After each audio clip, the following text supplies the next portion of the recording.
very difficult to remember our past and we forget, and that led to recurrence of our illness again and again. It is very important to keep ourselves reminded and reminding on regular basis or daily basis.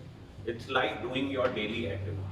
If you are not going to remind yourself and plan for your recovery, it will be difficult to continue on the path of recovery. By default, we go back to our disease and our disease trap us. So we need a regular reminder. Reminders can be that before praying, we can request the God for the recovery. Reminder can be that we are doing some activity which is giving us a reminder. Reminder can be that whatever money we are saving or earning, we keep a share of that and use that for our reminder. Reminder can be that we can put some posters, copies, books, which give us a direction towards the recovery. But reminder is absolutely necessary to continue on long path of recovery. Recovery is not short term. It has to be a lifelong process. में से कुछ लोग, बाकी लोग कुछ behavioral psychiatric illness की वजह से। Now सबसे पहले मैं इस चीज को समझना चाहता हूँ कि आप डिफरेंट ग्रुप के लोगों को इकट्ठे बैठा के क्यों ट्रीटमेंट करने की कोशिश की जा रही है, वेयर थिंग्स आर रॉन्ग, हम लोगों में क्या सिमिलरिटी है और क्या अलग अलग। देखो, मेंटल इलनेस और साइकेट्रिक ट्रीटमेंट एक बहुत बड़ा एक अम्ब्रेला बनता है जिसमें हर तरह के बिहेवियर इश्यूज को टैकल किया जाता है। ये बिहेवियर इश्यूज कैन बी आपको एक जने से बहुत ज्यादा अटैचमेंट हो गया, प्यार हो गया और आपका बिहेवियर उस वजह से अफेक्ट हो रहा है। बिहेवियर इश्यूज इज कि आपके घर में कुछ दिक्कत आई और आप उससे एडजस्ट नहीं कर पा रहे हो। बिहेवियर इशू इज कि आपका आईआईटी में सिलेक्शन नहीं हुआ है मगर आप गिव अप करने को तैयार नहीं हो और लगे हुए हो कि नहीं मुझे तो चाहिए तो आईआईटी में ही चाहिए। बिहेवियर इशू कैन बी कि आप अपनी इंटेलिजेंस को किसी और चीज में यूज कर सकते हो। Let's say you can be a good musician but आपको जबरदस्ती एक इंजीनियर या डॉक्टर बनाने की कोशिश की जा रही है। Now these all are the bigger aspect of the behaviour issue. Now definitely most of the behavior issues can be tackled more like a outpatient or consult। while हमारे ये behavior जब जरूरत से ज्यादा आउट ऑफ कंट्रोल हो जाते हैं तो हमें एक ऐसे प्रोटेक्टेड एनवायरनमेंट की जरूरत होती है, बिकॉज उस टाइम में हम डैमेजेस कहीं ज्यादा कर रहे होते हैं बेमुकाबले कुछ use. So lot of time we create more problem for our life then we actually solve the problem। Let's say हमें से एक जने को कुछ ड्रिंकिंग का इशू था और डॉक्टर ने उसे स्ट्रिक्टली सजेस्ट किया कि बॉस ये तेरे लिए सेफ नहीं है एंड अगर आपने ड्रिंक किया तो ये लीवर डैमेज हो जाएगा, आपका ब्रेन डैमेज हो जाएगा। मगर हमें वो ड्रिंकिंग इतनी ज्यादा इंपॉर्टेंट लग रही है अपनी लाइफ के लिए that we are ready to sacrifice everything. Now this is inappropriate. Now similarly, let's say एक जने को डिप्रेशन हुआ एंड उसे ये हम समझाने की कोशिश कर रहे हैं कि ये depression is just a chemical imbalance and with medical treatment you will be fine. मगर वो तो सुसाइड करने में तुला हुआ है, something like Sushant Singh Rajput. He could have been recovered, but he killed himself। And India is becoming one of the capital for the suicide। यहाँ पे मैक्सिमम सुसाइड हो रहे हैं वर्ल्ड में। Now that means somewhere the mental illnesses or severity of mental illnesses are very high and there is lot of need for a place like this। and अगर हमें timely treatment नहीं मिला तो हम ऐसे किसी भी incidents में, ऐसे किसी भी action में involve हो सकते हैं। Now what are the factors? ऐसी क्या क्या चीजें हैं जो हम में से कुछ लोगों को इस तरह की प्रॉब्लम्स हो जाती हैं, बाकी लोगों को नहीं होती। and this is very very important for all of us to understand because कुछ factors avoidable हैं, कुछ factors unavoidable। at least जो avoidable factors हैं उन पे हम work करके we can improve our situation if not completely at least partial।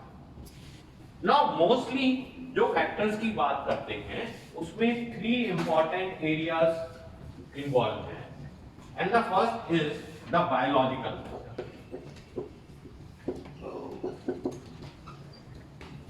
This is like all the neurotransmitter।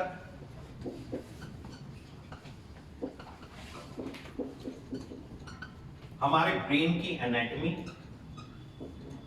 और हमारा ब्रेन, जैसे किसी जने को ट्यूमर हो जाए, कोई कैंसर हो जाए, एंड ये सब चीजें कॉज हो सकती हैं for the change in your behaviour और a mental health.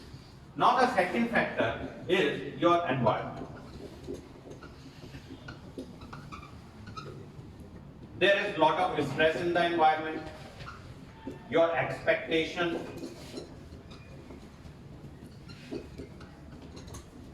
your behaviors, they all causing kind of issues which is leading to a problem.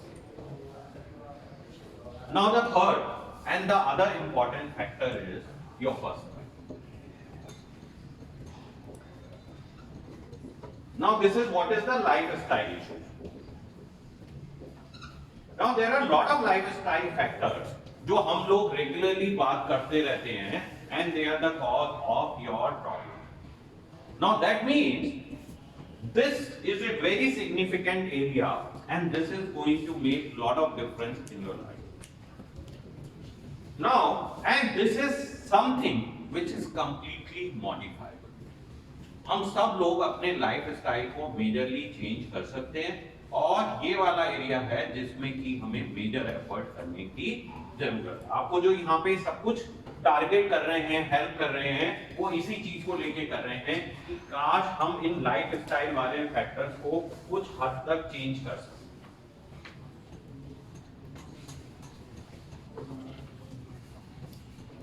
Now what are these lifestyles? देखो, this modern life, the life we are leading, has given us lot of comfort, but this is also causing lot of pain. Like we have a chair to sit. आप सब लोग इस कुर्सी पे बैठे हो, but this has made your back muscles weaker. Why we have so much of backache these days? पहले तो चेयर नहीं होती होंगी. आज से 1000 साल पहले क्या चेयर्स होती थी या बेड होते थे? Now all this furniture, all this light is kind of a addition. But light और AC से क्या हो गया? Global warming हो गई. Now this all is leading to a complex kind of a situation. अब जैसे for example पहले सब लोग एक open environment में रहते थे, ना घर होते थे, हाँ कुछ ट्रीज होते होंगे या कुछ शेड्स होते होंगे जहां पे बारिश होने पे आदमी बैठ जाता होगा. बट हम सब लोगों ने बड़े बड़े इंफ्रास्ट्रक्चर क्रिएट किए, बड़ी बड़ी बिल्डिंग बनाई. अब इस बिल्डिंग में can you imagine if I count the number of things are involve must be more than 10,000 और may be more than that 25,000. No, इसका मतलब कहीं ना कहीं इस बिल्डिंग को हमने इतना कॉम्प्लेक्स बना दिया है कि 25,000 चीजों से एक बिल्डिंग बनी और उसमें से कुछ चीजें भी कम और गड़बड़ फंक्शनिंग से पूरी बिल्डिंग की फंक्शनिंग इफेक्ट हो गई और हमारी लाइफ गड़बड़ हो गई. नाउ सिमिलरली हमारी ईटिंग हैबिट्स, हमारी स्लीपिंग हैबिट्स, हमारा सोशल इंटरेक्शन, हमारा फंक्शनिंग, हमारी मूवमेंट, हमारी बॉडी का use, this all is making a big difference in our life. And this is becoming a cause of a big turmoil in ourselves. हमारे जीवन में बहुत बड़ा इम्पैक्ट इन सब फैक्टर से होने लगा and that is leading to a crisis, a difficulty, or hopefully we can work with them and improve our life. Now I think it would be worthwhile for all of us to see how you can work on your lifestyle. आप अपने जीवन शैली में कैसे बदलाव ला सकते हो कि आप एक डिजीज फ्री और बेटर लाइफ लीड कर पाओ. क्या हो रहा है अभी तक? Unfortunately, this is becoming a cause of your disease. And ideally तो सारी चीजें, लेट्स से बिल्डिंग में 25,000 चीजें लगाई गई तो वो इसलिए लगाई गई कि आपका रहना और कंफर्टेबल हो सके, ना कि पेनफुल हो सके. एंड उसी तरह से आपकी लाइफ में और बहुत सारी सुविधा ऐड की गई to make things easier, not make things difficult. But unfortunately that is leading to things into more difficulty than into a solution.